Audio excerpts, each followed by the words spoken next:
Understanding learning could be a dry topic, could be a difficult topic, because there are so many types of learning. There are so many dimensions of learning.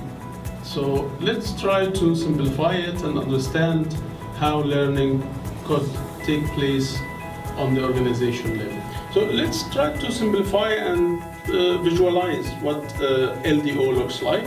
So think of the organization as a triangle, though I'm not expert in drawing, but I'll do my best. The first leg of this triangle, we would call it individual learning. And to make it simple, let's say IDL.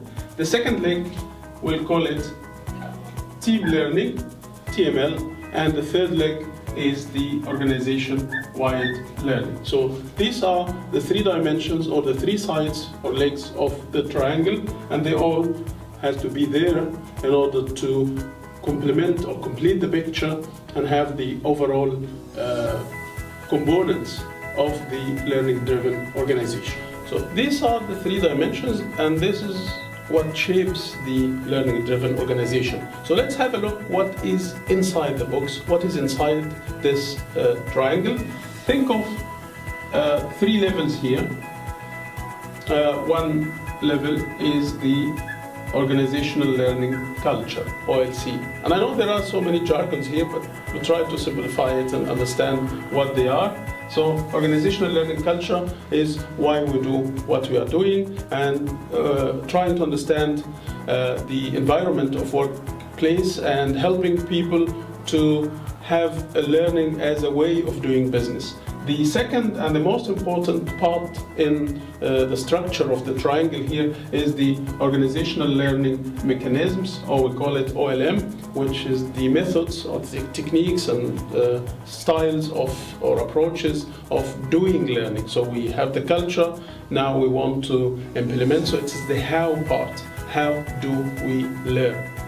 The third one, equally important to the first two levels, which is the organizational learning results.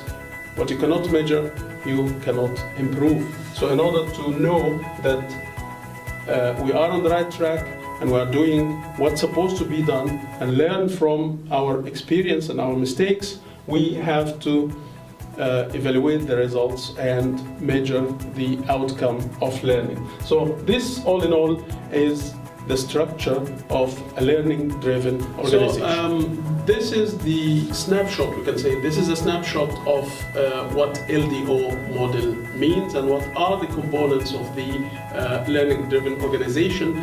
And in the next videos, I'm going to explain each one of these terms clearly, what they are and how to do it and why we do it. So there are more explanation in the coming videos, as well as there are more details and the text of the model itself available on the website ldomodel.org.